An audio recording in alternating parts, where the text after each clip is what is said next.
윤석열 전 대통령이 처음으로 최상병 특검팀에 출석해 수사 외압 의혹에 대한 조사를 받고 있습니다. 또 오늘 조태용 국가정보원장의 영장실질심사도 이뤄지는데요. 특검 관련 사안 이고은 변호사와 함께 이야기 나눠봅니다. 안녕하십니까? 안녕하세요. 자, 윤석열 전 대통령 최상병 특검에 지금 피의자 신분으로 출석을 했는데요. 세 차례 소환 통보 끝에 지금 조사가 이루어지는 거죠? 네, 그렇습니다. 윤 전 대통령 그간 두 차례 계속해서 출석 요구가 있었는데 여러 가지의 사정으로 출석에 불응했습니다. 그러다가 오늘 전격적으로 이제 피의자 신분으로 최상병 특검에 첫 출석을 했는데요. 그간 많은 논란이 됐던 VIP 경로설의 어떻게 생각하면 주인공이죠. 예. 왜 당시에 VIP로서 경로를 했던 것인지, 임성근 전 사단장과 어떠한 경위로 당시 회의 때 경로를 했고 경로 이후에 어떠한 조치들이 있었는지에 대한 이 당사자의 진술을 들을 수 있는 것이 오늘 조사 핵심이다라는 생각이 듭니다. 여러 가지 조사 사항이 이어질 것으로 보여지는데요. 첫 조사인 만큼 쟁점이 많아서 추가 조사로 이어질 가능성도 예상이 되는 그런 상황입니다. 예, 지금 특검팀이 윤 전 대통령이 계속 소환에 응하지 않는다면 체포영장 청구까지 검토한다고 했는데 이 때문에 출석을 하는 걸까요? 네, 그럴 가능성도 있을 것 같습니다. 통상 세 차례 이상 출석에 불응할 경우에 체포영장을 청구하는 수순인데요. 이미 두 차례 정도 출석에 불응했기 때문에 오늘마저 만약에 불출석했다고 하면 체포영장이 청구되고 발부될 가능성이 상당히 높고요. 그렇다라고 한다면 또다시 강제 구인 절차에 나설 가능성이 있기 때문에 최근에 윤 전 대통령이 자신과 관련한 이 내란 사건 재판에도 적극적으로 임하는 지금 그런 모양새를 보이고 있기 때문에 아마 최상병 특검팀에도 체포영장이 집행되는 그런 가능성을 높이기보다는 자진 출석해서 자신의 입장을 상세히 밝히고자 하는 것이 아닌가 싶습니다. 예. 자, 지금 방금 들어온 소식 한 가지 전해드리겠습니다. 정부가 구글의 고정밀 지도 반출 요청에 대해 심의를 보류하기로 했다는 소식이 들어왔습니다. 정부는 오늘 국토부와 국방부, 국정원 등 관계기관이 참여하는 측량성과 국외 반출 협의체 회의를 열고 구글의 1대 5천 축척의 고정밀 지도 반출 요청에 대해 서류 보완을 요청했습니다. 구글이 요청한 지도는 실제 거리를 5,000배로 축소해서 표시하며 건물과 도로, 골목길 등을 세세하게 식별할 수 있습니다. 구글의 요청은 이번이 세 번째로 정부는 2007년과 2016년에도 안보 우려를 이유로 받아들이지 않았습니다. 앞서 구글은 국내 보안 시설을 가림막으로 처리하는 등 보안 조치를 하겠다고 밝혔지만 국내에 서버를 설치해야 한다는 요구는 수용하지 않은 거로 전해졌습니다. 네, 계속해서 특검 관련 사항 짚어보겠습니다. 자, 지금 최상병 사건의 경우에는 사실 그 윤 전 대통령의 VIP 경로설로 지금 촉발된 사안인데 지금 윤 전 대통령이 진술 거부권 없이 진술을 하고 있는 거로 전해지고 있죠. 네, 그렇습니다. 아무래도 첫 조사인 만큼 자신이 혐의를 부인한 입장을 분명히 할 것으로 보여지고요. 예. 이 부인하는 조사 내용에 대해서 자신이 생각하는 법적 근거까지 아마 들어서 상세히 조사에 임하는 것이 아닌가 싶습니다. 일단 지금 윤 전 대통령이 받고 있는 혐의 크게 두 가지로 정리해 볼 수 있는데요. 이 직권남용 혐의 같은 경우에는 임성근 전 사단장을 혐의자에서 제외시키고자 압력을 가했던 것이 아니냐라는 의혹을 받고 있고요. 두 번째 조사해야 될 사항은 범인 도피로서 이종섭 전 장관이 수산상에 오르게 되면서 호주 대사로 임명해서 도피시키려 했던 것이 아니냐라는 의혹을 받고 있습니다. 예. 아마 첫 번째 쟁점부터 지금 현재 특검에서는 상세히 조사가 이루어질 것 같고요. 오늘 시간 관계상 아마 이종섭 전 장관에 대한 이 도피 의혹까지는 조사가 이어지기는 조금 어렵지 않을까 싶고 윤 전 대통령이 20년 이상 검사 생활을 한 인물이기 때문에 아마 첫 번째 쟁점에 대해서 이 상세하게 VIP 경로설의 실체 그리고 자신이 어떤 외압을 가할 의혹은 전혀 아니었다라는 취지 내지는 자신의 의견 개진이었다라는 등으로 혐의를 전면 부인하는 상세한 입장을 밝히지 않을까 싶습니다. 예, 그런가 하면 내란 특검은 어제 윤석열 전 대통령 그리고 김영현 전 국방부 장관 그리고 여인영 전 국군 방첩사령관을 일반 이적 그리고 직권남용 혐의로 기소를 했는데요. 이 외환 유치 혐의는 아무래도 적용이 좀 어렵다고 봤나 봐요. 네, 그렇습니다. 지금 예. 외환유치죄 같은 경우에는 적국과 통모, 그러니까 이 상대 국가인 북한과 적극적으로 공모를 했다라는 구성 요건까지 입증을 해야 되는데요. 특검에서 수사를 해봤을 때 적국과 통모했다라는 구성 요건까지는 입증이 어렵다라고 보아서 일반 이적죄, 그러니까 이 대한민국의 이 군사상 이익을 해칠 경우에 성립할 수 있는 일반 이적죄를 적용을 해서 윤 전 대통령, 김용현 전 장관 등을 현재 기소한 그런 상황입니다. 이 일반 이적과 외환 유치 혐의에 대해서는 처벌에도 좀 차이가 있지 않을까 싶은데 어떻습니까? 네, 그렇습니다. 외환유치죄 같은 경우에는 무기 또는 사형이라는 중한 형밖에 규정되어 있지 않습니다. 예. 윤 전 대통령이 현재 받고 있는 내란 우두머리 혐의와 그 형량이 동일한데요. 반면 일반 이적죄 같은 경우에는 구성 요건도 이 외환유치죄보다는 상당히 완화된 형태이기 때문에 무기 또는 3년 이상의 징역형에 처할 수 있도록 되어 있습니다. 그렇지만 최하가 징역 3년 이상이기 때문에 상당히 중형이 예정되어 있는 그런 죄명이다라고 이해하시면 될 것 같습니다. 예, 이 사건 관련해서는 여인영 전 사령관의 휴대전화에 있는 메모가 어떤 결정적인 증거가 됐다고 하더라고요. 네, 그렇습니다. 사실 어제 이제 특검 입장에서도 이러한 이 증거들을 하나하나 설명하면서 설마 했었던 부분들이 사실로 드러나서 우리 수사팀에서도 굉장히 충격을 받았다라는 취지의 입장을 밝히기도 했는데요. 네. 말씀 주신 대로 여인영 전 방첩사령관의 휴대전화를 포렌식해 보니 그 안에서 메모가 나왔다는 겁니다.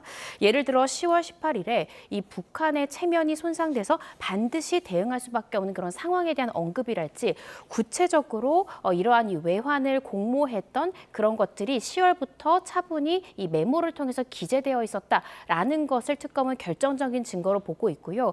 실제로 앞으로 재판이 이어지겠지만 일반 이적죄 관련해서도 윤 전 대통령 등 관련한 피고인들이 과연 이 물증을 뒤엎을 수 있는 그런 방어 논리를 세울 수 있을 것인가에 의문이 들고 상당히 결정적인 증거가 메모로서 나왔다라는 생각이 듭니다. 물론 메모가 나왔다고 해서 이것이 여인영 전 사령관의 그냥 머릿속에 있는 것을 스스로 적은 메모인지 아니면 윤 전 대통령이 적극적으로 지시한 상황에 대해서 받아 적은 것인지 이런 부분들에 대해서는 피고인들의 피고인 신문이라든지 증인 신문을 통해서 하나하나 규명을 해봐야 되지만 일단 지금 특검에서 보고 있는 비상계엄의 명분을 만들기 위해서 비정상적인 군사작전을 감행했던 것이 아니냐 그리고 이로 인해서 국익이 저해됐던 것이 아니냐라는 이 특검의 시각을 뒷받침해 줄 수 있는 결정적인 물증이 나왔다라고 보여집니다. 예, 관련해서 조사가 좀 철저히 이루어져야 될 텐데 이재명 대통령이 내란 문제를 특검에만 의존하지 말고 좀 독자적으로 조사도 해야 된다고 하면서 헌법 존중 TF를 지금 구성 승인했거든요.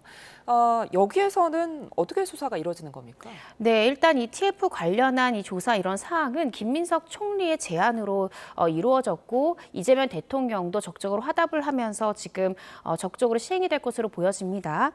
내란에 관한 문제가 특검에서 수사가 될 수 있는 사항은 형사 처벌이 될 수 있는 사항만 특검이 수사를 할 수 있습니다. 예. 그런데 이재명 대통령이 이야기했던 이 독자 조사라는 것은 이 특검에서 할 수 있는 형사 처벌 대상에 해당이 되지 않을지라도 이 행정 책임을 물을 수 있는 공무원들 내지는 어떤 인사 조치할 정도의 낮은 수준의 이 내란 관련한 가담이 된 공무원들을 적극적으로 색출을 해서 이 부분에 대한 책임을 물을 수 있다면 책임을 물을 수 있도록 특검에만 의존하는 것이 아니라 독자적인 조사도 적극적으로 하라라는 지시거든요. 예. 그래서 이 반드시 형사처벌에 이러한 경계선상에 들어오지 않는다 하더라도 문책성 내지는 인사상 불이익까지도 충분히 문제가 될 수 있고 이러한 부분들이 지금 독자적으로 조사가 될 수 있는 그런 상황이 펼쳐질 것으로 예상이 됩니다. 예.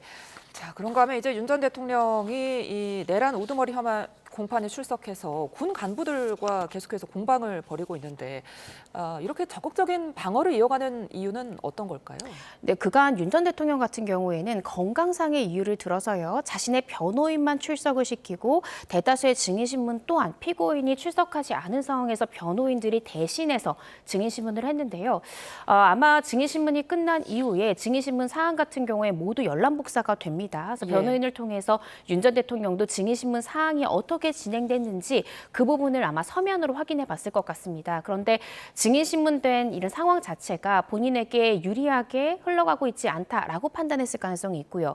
또 변호인들은 그때 이런 내란 당시 상황에 직접적으로 있었던 당사자들이 아니기 때문에 아무래도 증인신문을 할 때 그 질문 자체가 날카롭게 가기가 어려울 수 있습니다. 그래서 이런 점을 고려해서 본인이 직접 경험한 바에 대해서 날카롭게 질문을 하고자 증인신문에 본인이 직접 신문까지 하는 그러한 지금 상황이지 않을까 싶습니다. 지금 이 계엄 당시에 선관위 출동 지시를 두고 양측의 의견이 엇갈리고 있는데 양승철 병첩사 경호경비 부대장 문제가 있지만은 항명죄가 될까 봐 출동했다 이렇게 증언을 했고 여기에 대해서 윤 전 대통령은 자유스러운 분위기 아니었냐 이렇게 말을 하고 있거든요. 이런 엇갈리는 부분들에 대해 재판부는 어떻게 판단을 할까요? 말씀 주신 대로 양승철 전 부대장 같은 경우에는 어떠한 피의자나 피고인 신분이 아니죠. 순수한 참고인의 신분입니다. 그렇다라고 한다면 어제 했던 증언 중에 일부 사실관계가 다른 허위 증언을 했을 때 위증죄로 자신이 피의자로서 조사를 받을 수 있고 처벌을 받을 수 있는 그런 상황인 거죠. 그러면 위증죄 선고까지 위증죄에 대해서 내가 처벌받을 수 있다라는 선서까지 한 증인들이 허위로 증언할 가능성이 상당히 낮다라고 법원은 볼 수 있는 것이거든요. 어제 양승철 전 부대장 같은 경우에도 항명죄로 처벌받을 수 있기 때문에 법적으로 문제가 있을 수 있다라는 점은 인식했지만 출동할 수밖에 없었다라고 이야기를 했고 이 부분에 대해서 윤 전 대통령이 자유로운 그런 분위기 속에서 군 내부의 검토를 거쳐서 출동했던 것이 아니라고 다시 물어봤습니다. 예. 이 부분에 대해서 양 전 부대장은 자유로운 분위기라고 할 수 없다라고 선을 그었던 겁니다. 이 부분에 대해서 윤 전 대통령은 결국 군 내부에서 판단해서 출동한 것이지 내란의 우두머리로서 어떤 지시가 내려가서 이야기가 됐던 것은 아니지 않느냐라고 책임의 선을 긋는 모양새였는데요. 분명히 양 전 부대장은 이 부분에 대해서 자유로운 분위기는 아니었다라고 증언을 했기 때문에 이 증언의 신빙성은 상당히 높다라고 법원이 판단할 가능성이 굉장히 높다 이렇게 추측을 해볼 수 있을 것 같습니다. 예, 이런 가운데 조태용 전 국정원장의 구속영장 실질 심사 오늘 진행이 되는데 결과는 언제쯤 나올까요? 네, 사실 오늘 저녁 늦게 나오거나 굉장히 시간이 많이 소요되는 경우에는 내일 새벽경에 나올 가능성도 있을 것 같습니다. 조태용 전 국정원장 같은 경우 현재 받고 있는 혐의 중에 증거인멸 혐의도 있고요. 예. 증거인멸할 가능성이 상당히 높기 때문에 현재 시점에서 구속영장을 청구할 수밖에 없다라는 것이 특검의 입장인 만큼 결국 혐의 입증도 입증이지만 과연 구속을 해야 할 만큼 증거인멸의 가능성이 농후한가 이 부분이 영장 발부에 있어서 큰 쟁점이 되지 않을까 싶습니다. 예, 여기에 대해서 이제 박성재 전 법무부 장관에 대한 구속영장도 재청구를 한 상황인데 어떤 결정적인 증거를 찾았다 이렇게 볼 수 있을까요? 결정적인 증거를 찾았다라고 볼 수도 있고요. 또 지난 영장실질심사 결과를 특검팀에서는 받아들이기 어렵다라는 취지의 다시 한 번 더의 재청구라고 볼 수 있을 것 같습니다. 이런 경우에는 혐의 입증이 부족하다라고 판단했을 때는 법리적으로 충분히 보강해서 수사보고서의 형태 등으로 보강을 하고요. 추가적인 참고인들에 대한 조사 등을 보강을 해서 다시 한 번 더 재청구를 하는 그런 수순을 밟게 되는데요. 예. 이 박성재 전 장관 같은 경우에도 영장이 재청구되는 만큼 아마 수사팀에서도 법리 구성이라든지 여러 가지를 검토, 보완을 해서 다시 한 번 더 재청구하는 것으로 보여집니다. 예, 끝으로 짧게 구속 가능성은 얼마나 보세요?